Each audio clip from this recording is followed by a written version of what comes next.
নমস্কার, আমার বাংলা নিয়ে আমি অয়ন। প্রথমেই চলে যাব করুণাময়ীতে চাকরি প্রার্থীদের আন্দোলনে পুলিশের সঙ্গে ব্যাপক ঝামেলা হচ্ছে এই মুহূর্তে। করুণাময়ীতে গত কয়েক ঘন্টা ধরে বিক্ষোভ দেখাচ্ছেন চাকরি প্রার্থীরা। পুলিশের তাড়া, পুলিশ জোর করে টেনে হিঁচড়ে তোলার চেষ্টা চাকরি প্রার্থীদের। এই মুহূর্তের ছবি দেখুন। অনেক চাকরি প্রার্থী আন্দোলনকারী তারা রাস্তায় বসে পড়েছেন। পুলিশের সাথে ঝামেলা ব্যাপক সল্টলেকে চাকরি প্রার্থীদের বিক্ষোভে ব্যাপক উত্তেজনা। পুলিশ রাস্তা খালি করার উদ্দেশ্যে এই মুহূর্তে পুলিশ আন্দোলনকারীদের সরিয়ে দেওয়ার চেষ্টা করছে, কিন্তু আন্দোলনকারীরা নাছোড়। বেশ কয়েকজনকে প্রিজন ভ্যানে তোলার পরেও বহু চাকরি প্রার্থী বসে পড়েছিলেন রাস্তায়, আর তারপরেই তাদেরকে ধরে তারা পুলিশের। কথা বলবো প্রতিনিধি অনুপের সঙ্গে। অনুপ, কি পরিস্থিতি এখন?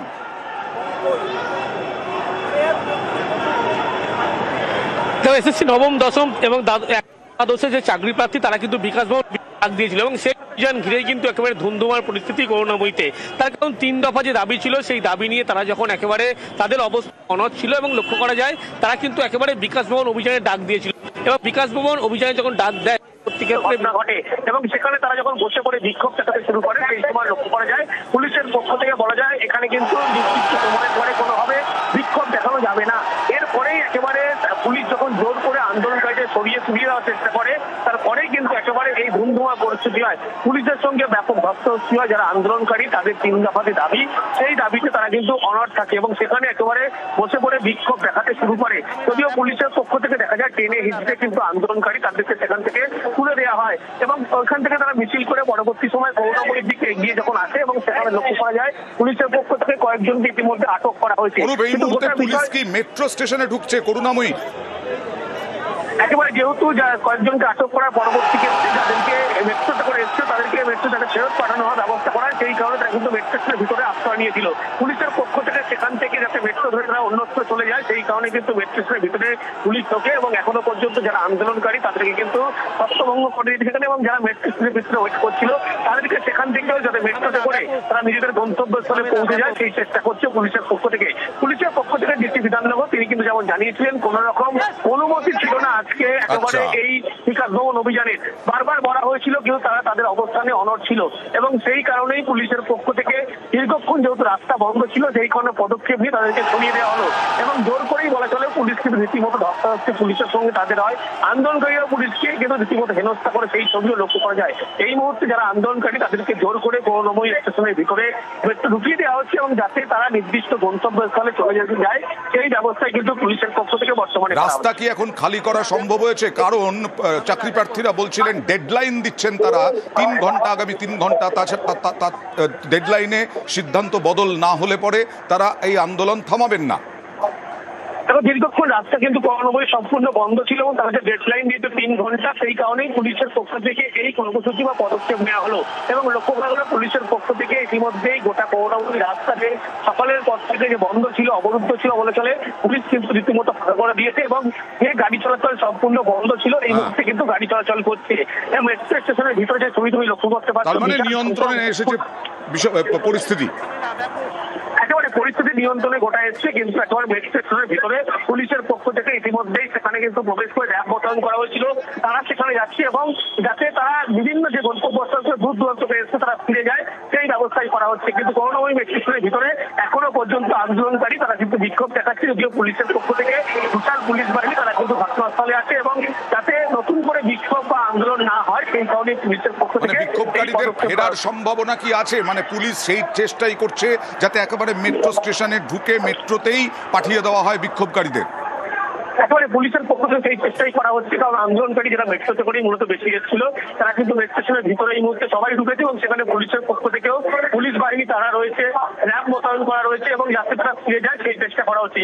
যদিও তারা তাদের আন্দোলনে অনড় ছিল, ডেডলাইন 3 ঘন্টা বেঁধে দিয়েছিল এবং পরবর্তী ক্ষেত্রে রাতভর কর্মসূচি ডাক দিয়েছিল, কিন্তু তারা যে অনড় ছিল একেবারে বলা চলে, কিন্তু পুলিশের পক্ষ থেকে সেই কারণে এই পদক্ষেপ করা হলো, জোর করে একেবারে মেট্রো স্টেশনের ভিতরে ঢুকিয়ে দেওয়া হলো এবং গোটা যে পরিস্থিতি। ওকে, আমাদের এটা শান্তিপূর্ণ আন্দোলন ছিল, আমাদের শুধু তোলেনি, পুলিশ আমাদেরকে টেনে হিঁচড়ে তুলেছে, সেইটুকুও পুলিশ করতে দিল না। চোর ডাকাত সব বাইরে ঘুরে আজকে 2012 সাল থেকে বঞ্চনার শিকার আমি। 2012-তে মেরিট লিস্টে নাম থাকা সত্ত্বেও আমাকে চাকরি দেওয়া হয়নি। কেন এই আন্দোলন, কেন এই প্রতিবাদ? অভিজ্ঞতার নিরিখে 10 নম্বর দেওয়া হচ্ছে এই চাকরি প্রার্থীদের, বিশেষ করে যারা এসএসসি পরীক্ষা দিয়েছেন। এখানেই নতুন চাকরি প্রার্থীদের প্রতিবাদ। তারা যোগ্য হয়েও অনেক সময় বাদ পড়ে যাচ্ছেন ইন্টারভিউ থেকে।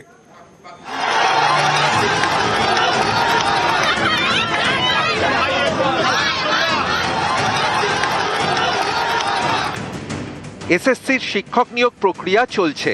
11-12 শিক্ষকের চাকরির জন্য প্রকাশ করা হয়েছে ইন্টারভিউয়ের লিস্ট। তাতে নাম 20,500 জনের। এই লিস্টেই আপত্তি নতুন চাকরি প্রার্থীদের একটা বড় অংশের। কারণ যেসব চাকরি প্রার্থীদের স্কুলে পড়ানোর অভিজ্ঞতা রয়েছে তাদের জন্য অতিরিক্ত 10 নম্বর বরাদ্দ করেছে স্কুল সার্ভিস কমিশন। নতুন চাকরি প্রার্থীদের অভিযোগ, এর ফলে তারা অনেক বেশি নম্বর পেয়েও ইন্টারভিউয়ের ডাক পাননি। আমাদের সঙ্গে চরম বৈষম্য করা হয়েছে। আমরা 70 পেয়েও ফ্রেশাররা চাকরিতে ডাক পাইনি, ইন্টারভিউতেই ডাক পাইনি, চাকরি পাওয়া তো দূরস্থ। এই বৈষম্যের বিরুদ্ধে আমরা লড়াই করছি।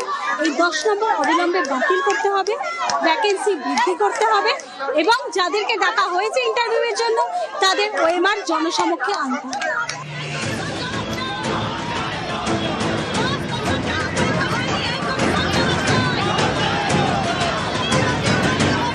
কেউ 9-10 শিক্ষকের চাকরির পরীক্ষা দিয়েছেন, কেউ 11-12 সকলেই নতুন চাকরি প্রার্থী। তাদের দাবি স্কুলে পড়ানোর অভিজ্ঞতার ভিত্তিতে অতিরিক্ত 10 নম্বর বাতিল করতে হবে। এই ইস্যুতে তারা সোমবার পথে নামেন।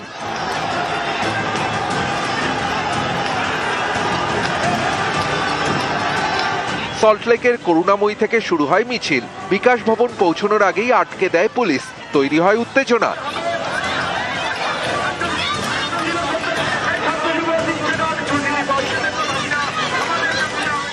মার্কস আমি 60 পেয়েছি এবং academic score cut off academic score আমি 10-10 পেয়েছি, কিন্তু কাট অফ স্কোর গেছে 77। How is it possible? 10 নম্বর বাতিল করতে হবে। 2016 প্যানেলে যেহেতু 10 নম্বর ছিল না, তো 2025 কেন 10 নম্বর আসলো? 1 লক্ষ শূন্যবাদ বৃদ্ধি করতে হবে। 10 বছর আমরা একদম ফ্রেশার্স, কোনো পরীক্ষা পাইনি। এই জীবনে প্রথম আমি এসএসসি পরীক্ষা দিলাম। পিজিতে যে ইন্টারভিউ লিস্ট বেরিয়েছে তাতে দেখা যাচ্ছে ফুল নম্বর পাওয়া সত্ত্বেও ইন্টারভিউতে ফ্রেশার্স ডাক পাচ্ছে না। সুপ্রিম কোর্টের নির্দেশে নতুন করে চাকরির নিয়োগ প্রক্রিয়া শুরু করেছে এসএসসি। 11-12 শিক্ষকের চাকরির ইন্টারভিউ লিস্ট প্রকাশ করেছে। এই লিস্ট নিয়ে নানা অভিযোগ। কলকাতা হাইকোর্টে নতুন করে একাধিক মামলা হয়েছে। ইন্টারভিউ লিস্ট চ্যালেঞ্জ করে যে মামলা হয়েছে, সোমবার সেই মামলা শুনানিতে আইনজীবী ফিরদৌস তামিম বলেন, প্রাথমিক শিক্ষক ও মাধ্যমিক স্তরের শিক্ষকদেরও উচ্চ মাধ্যমিক স্তরের শিক্ষকতার জন্য অভিজ্ঞতার ভিত্তিতে নম্বর দেওয়া হয়েছে। 1997 সালে জন্ম হয়েছে এমন পরীক্ষার্থীকেও অভিজ্ঞতার জন্য নম্বর দেওয়া হয়েছে।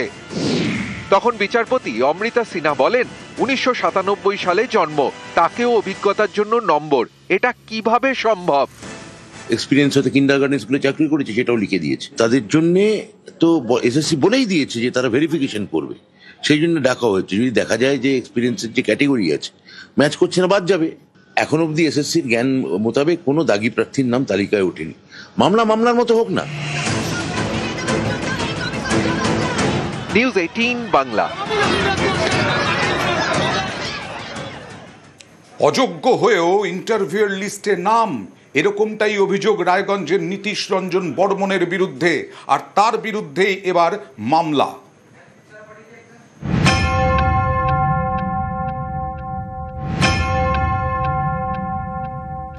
আমার স্বামী 2016 সালের এসএসসি টেন্টেড ক্যান্ডিডেট। সুপ্রিম কোর্টে আমরা সকলেই জানি, সুপ্রিম কোর্ট থেকে অর্ডার হয়েছিল যে যে সমস্ত টেন্টেড ক্যান্ডিডেট আছে তারা কেউ পরীক্ষায় বসতে পারবে না। দেখলাম যে ওনার 11-12 ইন্টারভিউতে ওনার নাম আছে বা ডাক পেয়েছেন উনি। সুপ্রিম কোর্টের নির্দেশ মেনে চলছে নিয়োগ প্রক্রিয়া। 11-12 শিক্ষকের চাকরির জন্য ইন্টারভিউয়ের লিস্ট বের করেছে এসএসসি। সেই লিস্টে নাম 20,500 জনের। এই লিস্টে নাম রয়েছে উত্তর দিনাজপুরের রায়গঞ্জের নীতিশ রঞ্জন বর্মনের।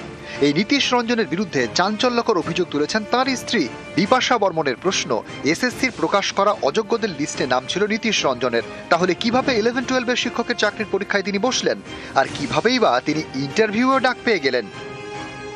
আমার স্বামী 2016 সালের এসএসসি টেন্টেড ক্যান্ডিডেট।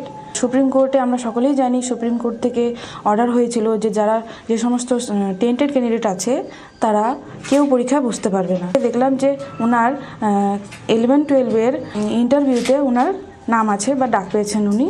তো আমি এটা দেখে অবাক হচ্ছি যে ওনার মতন টেন্টেড ক্যান্ডিডেট যারা পরীক্ষা বসতে পারবে না তারা কি করে ইন্টারভিউ তার নাম আসে। যখন মামলাগুলো চলছিল সমস্ত এসএসসি 2016 সালের, তখন টেন্টেড লিস্টে ওনার নাম ছিল। ডিভোর্সটা স্যার আমার হাজব্যান্ডই আমাকে বিভিন্ন ফোর্স করেছেন।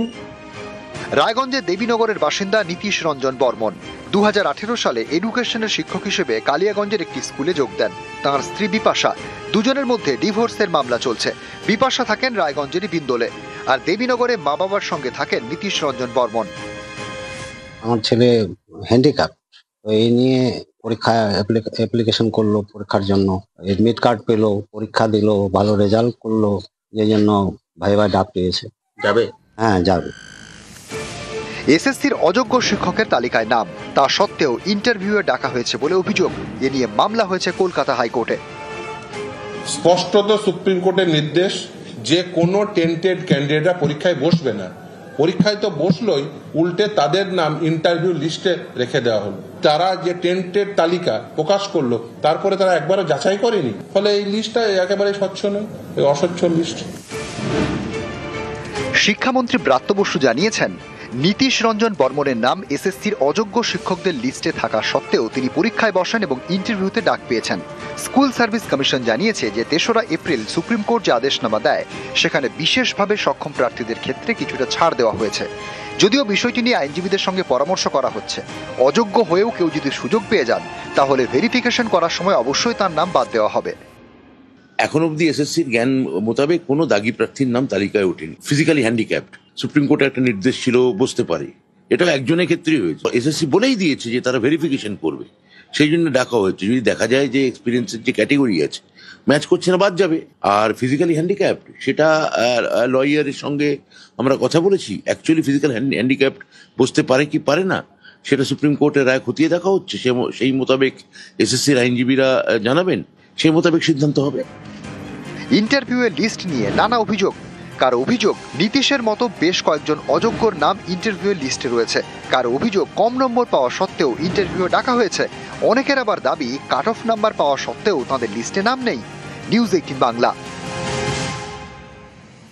জুলাই গণহত্যা মামলায় মৃত্যুদণ্ড বাংলাদেশের প্রাক্তন প্রধানমন্ত্রী শেখ হাসিনার। আর এই মৃত্যুদণ্ড ঘোষণার পরেও সরব প্রতিবাদ চক্রান্ত বললেন শেখ হাসিনা।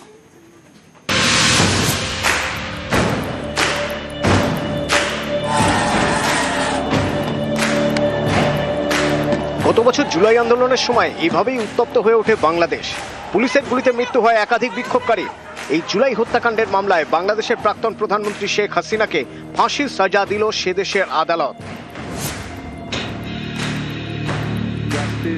হাসিনার বিরুদ্ধে 5টি অভিযোগ ছিল। এর মধ্যে 2টি মামলায় সোমবার শেখ হাসিনাকে মৃত্যুদণ্ড দিল বাংলাদেশের আন্তর্জাতিক অপরাধ ট্রাইব্যুনাল। ফাঁসির সাজার পাশাপাশি হাসিনার সমস্ত সম্পত্তি বাজেয়াপ্ত করারও নির্দেশ দেওয়া হয়েছে।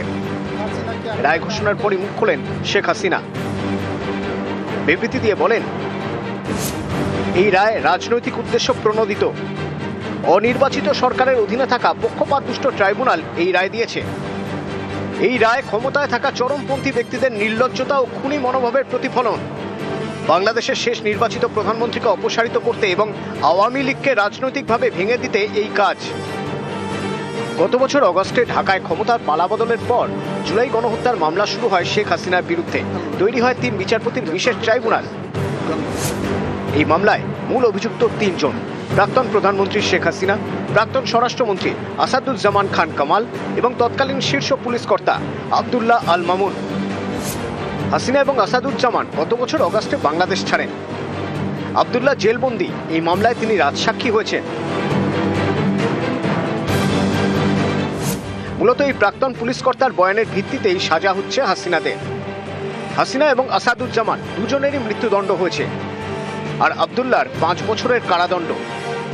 আমরা মনে করি শহীদদের প্রতি, দেশের প্রতি, এদেশের মানুষের প্রতি, গণতন্ত্রের প্রতি, সংবিধানের প্রতি, আইনের শাসনের প্রতি এবং আগামী প্রজন্মের প্রতি দায়বদ্ধতা পরিশোধের স্বার্থে এ রায় একটি যুগান্তকারী রায়। আমরা এই কোর্টকে যেহেতু মানি না, এই রায়কেও মানি না, জনগণ এই রায় মেনে নেবে না। এই রায় বা এত বড় দুঃসাহস যারা দেখিয়েছেন তারা নিশ্চয়ই ধীরে ধীরে সেটা টের পাবেন। গণহত্যার এই মামলায় শেখ হাসিনার বিরুদ্ধে মূলত 5টি অভিযোগ। গত বছর জুলাইয়ে সরকার বিরোধী আন্দোলনকারীদের উপর গুলি চালানোর নির্দেশ দেন হাসিনা। হাসিনার উস্কানিমূলক ভাষণের জন্যই পরিস্থিতি হাতের বাইরে চলে যায়। রংপুরের ছাত্র আবু সাইয়্যদকেও গুলি করে মারার নির্দেশ দিয়েছিলেন হাসিনা। পরে এই ছাত্রের ময়নাতদন্তের রিপোর্টও বদল করা হয়। ঢাকার চানখারপুল এলাকায় 6 আন্দোলনকারীকে গুলি করে মারে পুলিশ। অভিযোগ, এই নির্দেশও দিয়েছিলেন শেখ হাসিনা। হাসিনার নির্দেশেই আশুলিয়ায় 6 জনকে পুড়িয়ে মারা হয় বলে অভিযোগ। It is hereby ordered that accused Sheikh Hasina be found guilty. Sheikh Hasina আদালতের এই রায়ের সমালোচনা করেছেন, কিন্তু এই রায়ের বিরুদ্ধে কি তিনি আন্তর্জাতিক আদালতে যেতে পারবেন? বাংলাদেশ প্রশাসনের দাবি পারবেন না, কারণ তিনি রায় ঘোষণার আগেই বাংলাদেশ ছেড়ে চলে গিয়েছেন। দাবি পাল্টা দাবির মধ্যেই মুজিব কন্যার সাজা ঘোষণা উত্তাপ বাড়াচ্ছে বাংলাদেশের রাজনীতি, যেদিকে নজর রাখছে নয়াদিল্লি।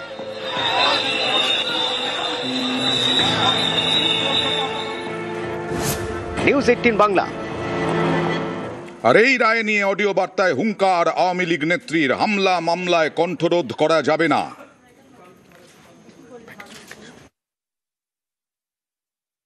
আমাদের যে কর্মসূচি, আমি আশা করি এই কর্মসূচিও বাংলাদেশের মানুষ এটা পালন করে এই সুদখোর খুনি জঙ্গি ইনুস আর তার সাথে যারা দোষর তাদেরকে দেখিয়ে দেবে যে বাংলাদেশ জানে কিভাবে তাদের দাবি আদায় করতে হয়, কিভাবে বাংলাদেশ ঘুরে দাঁড়াতে পারে।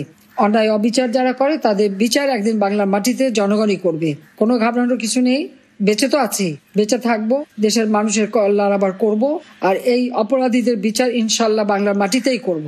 আওয়ামী লীগের নেতা কর্মীদের উপর জুলুম করে এই দলটাকে শেষ করতে চায়। লাখো শহীদের রক্তের বিনিময়ে স্বাধীনতা আমরা পেয়েছি। আপনারা জানেন যে সেই কোর্টে চিফ প্রসিকিউটর আমার বিরুদ্ধে যে সমস্ত অভিযোগ এনেছে তা সবই তো মিথ্যা। তবে এই কোর্টটাও তো অবৈধ, কারণ 1973 সালে পার্লামেন্টে আইন পাশ করে যুদ্ধ অপরাধীদের বিচারের জন্য এটা করা হয়েছিল। ইউনূস অবৈধভাবে অসাংবিধানিকভাবে ক্ষমতা দখল করেছে। জামাত, শিবির, বিএনপি, এনসিপি এরা মিলেই তো হত্যা করেছে, তো স্পষ্ট, এবং তারা সেটা নিজেরা স্বীকার করেছে। বাংলাদেশে আইনের শাসন প্রতিষ্ঠা করেছিলাম, ন্যায় বিচার প্রতিষ্ঠা করেছিলাম। যেহেতু যুদ্ধ অপরাধীদের বিচার করেছি, তার প্রতিশোধ নেওয়ার জন্য আমার উপরে এই জুলুম। গুন্ডামি, সন্ত্রাসী, জঙ্গিবাদী কাজ থেকে বিপ্লব হয় না, তবে বাংলাদেশটাকে জঙ্গি রাষ্ট্রে পরিণত করেছে। এখান থেকে বাংলাদেশকে মুক্ত করতে হবে। ওই মামলা রায় দিয়ে আমার কণ্ঠ বন্ধ করতে পারবে না। গত 1 বছরেরও বেশি সময় ধরে ভারতে শেখ হাসিনা, ভারত কি বাধ্য বাংলাদেশকে হাসিনাকে প্রত্যর্পণে? কি করণীয়? কথা বলেছিলাম আমরা আন্তর্জাতিক সম্পর্ক বিশেষজ্ঞ রাজাগোপাল ধর চক্রবর্তীর সঙ্গে। এক্ষুনি হাসিনাকে ফেরত দেওয়ার ভারত তো নিশ্চয়ই বলবে যে দেখো সম্ভব নয়, কি সম্ভব আমরা দেখছি কি করা যায়, সময়টা কিল করা। আমরা বোধহয় আর সেই দালাই লামাকে যেভাবে আশ্রয় দিয়েছিলাম 60-এর দশকে ওরাতে, সেই জায়গায় বোধহয় হয়তো যাব না, কেননা একটা চিরস্থায়ী ক্ষত হয়ে থাকবে। চীনের সঙ্গে যেটা হয়ে আছে বাংলাদেশের সঙ্গে এরকম একটা থাকবে, সেটা হয়তো ভারত চাইবে না। মুজিব ফ্যামিলির সঙ্গে ভারতের যে সম্পর্ক, সেটাকেও আমরা সহজে নষ্ট করতে চাই না। সারা বিশ্বকে ভারত বোঝাতে চাইবে অতিথি দেব বাবা। শেখ হাসিনা ভারতে এসেছিলেন অতিথি হিসাবে, সে দেশের সরকারের অনুরোধেই তাকে আশ্রয় দেওয়া হয়েছিল। যে বিচারটা ঘটেছে সেটা তো সারা বিশ্বই মনে করে যে সঠিক বিচার নয়। শেখ হাসিনার কোনো উকিল সেখানে দেওয়া হয়নি, সরকারই নির্ধারিত উকিলরা সেখানে কাজ করেছে। বিচার ব্যবস্থার কিন্তু স্বাধীনতা কিন্তু সেখানে নেই, এটা পরিষ্কার।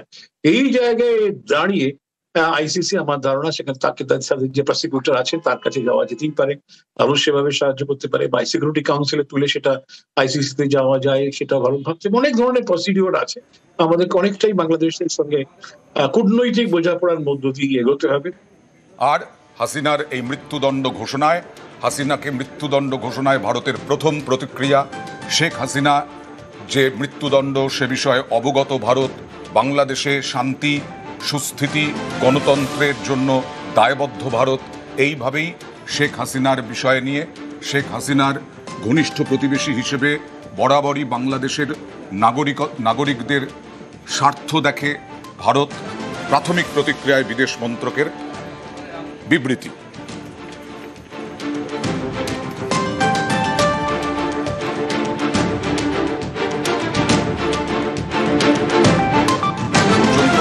থাকবো শান্তি, গণতন্ত্র, স্থিতিশীলতা নিয়ে ভারত দায়বদ্ধ বাংলাদেশে। গত 5ই আগস্ট দেশ ছাড়তে বাধ্য হয়েছিলেন শেখ হাসিনা। ব্যাপক আন্দোলন, তার চাপে, এবং তারপর থেকে এই ভারতে কি হয়েছিল দেখুন। We have decided to inflict her with only one sentence, that is sentence of death.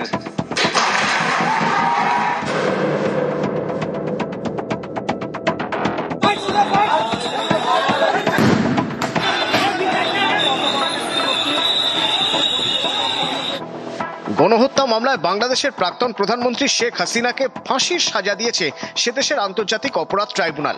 এই রায় ঘিরে উত্তপ্ত বাংলাদেশ।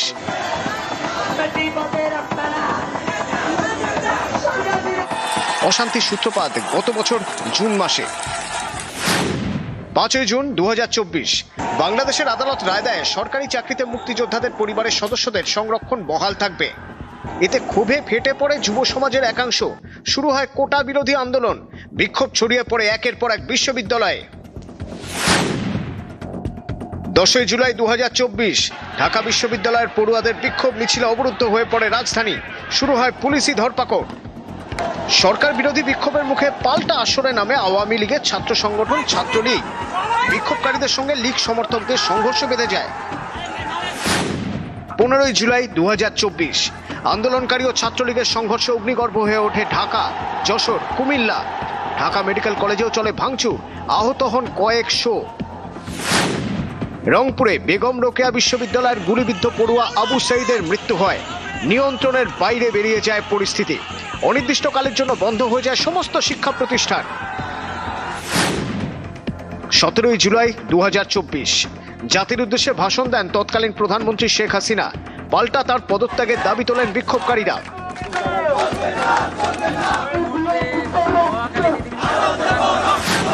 1 আগস্ট জামায়াতে ইসলামীকে নিষিদ্ধ ঘোষণা করে হাসিনা সরকার। 2 আগস্ট বৈষম্য বিরোধী ছাত্র আন্দোলনের কর্মসূচি ঘিরে রক্তাক্ত হয় কুমিল্লা। ছাত্রলীগের বিরুদ্ধে হামলার অভিযোগ ওঠে। 4 আগস্ট ঢাকার শাহবাগ এলাকায় বিরাট জমায়েত, ভাঙচুর, গাড়িতে আগুন। গাজীপুরে আওয়ামী লীগের অফিসে আগুন লাগিয়ে দেন আন্দোলনকারীরা। সংঘর্ষে 14 জন পুলিশ কর্মী সহ 91 জনের মৃত্যু হয়। 5ই আগস্ট এদিন নাটক চরমে ওঠে। হাসিনাকে পদত্যাগের সময়সীমা বেঁধে দেয় বাংলাদেশের সেনাবাহিনী। ইস্তফা দিয়ে দেশ ছাড়েন মুজিব কন্যা। প্রধানমন্ত্রীর বাসভবনে ঢুকে পড়ে বিক্ষোভকারীরা। হাতুড়ির ঘা পড়ে বঙ্গবন্ধুর মূর্তিতে।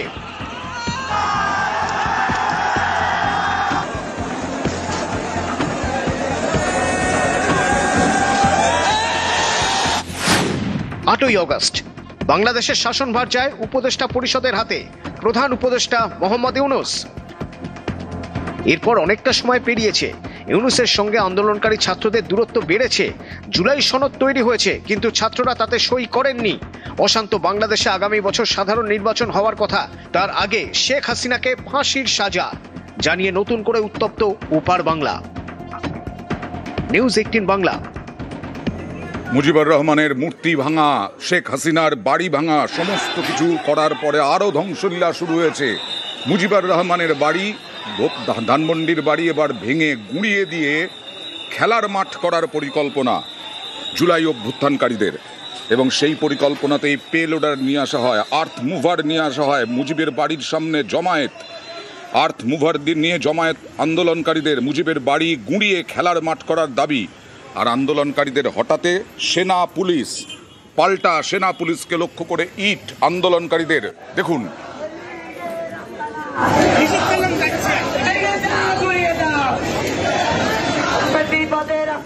সেনা পুলিশের সঙ্গে খণ্ডযুদ্ধ আন্দোলনকারীদের।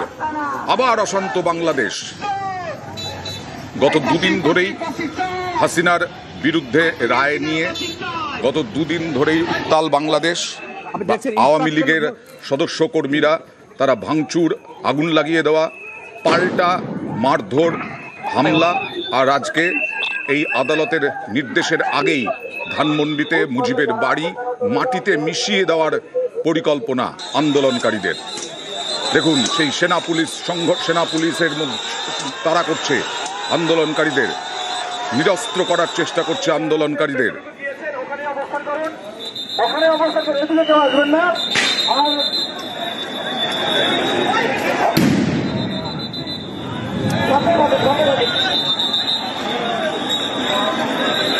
আর ঢাকায় এর আগেও গত কয়েক বছর ধরে টার্গেট আওয়ামী লীগ নেতারা।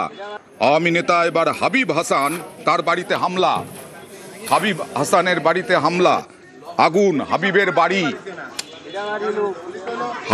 বাড়িতে আগুন, হাবিবের বাড়িতে ভাঙচুর। যদিও সব প্রশাসন দাবি করছে যে ক্ষয়ক্ষতির পরিমাণ জানা যায়নি, কিন্তু গাড়ি বাড়ি জ্বালিয়ে দেওয়া হয়েছে। খুব তাড়াতাড়ি নাকি নিয়ন্ত্রণে আনা সম্ভব হয়েছে আগুন। বিভিন্ন জায়গায় গত এক বছরেরও বেশি সময় ধরে টার্গেট আওয়ামী লীগ নেতারা। আজকে মৃত্যুদণ্ড ঘোষণার পরে আবারও টার্গেট আওয়ামী নেতারা। আর অশান্ত পদ্মাপাড় গণহত্যায় মৃত্যুদণ্ড শেখ হাসিনার রায়ের আগের দিন থেকেই অগ্নিগর্ভ, যেটা বলছিলাম, বাংলাদেশে বিভিন্ন জায়গায় ভাঙচুর, আগুন, বাস, ট্রাক, অ্যাম্বুলেন্স, রেল লাইনে আগুন, বাংলাদেশের বিভিন্ন জায়গায় পথ অবরোধ। হিংসা রুখতে পুলিশকে শুট অ্যাট সাইট অর্ডার, দেখা মাত্রই গুলি করার নির্দেশ মোহাম্মদ ইউনূসের।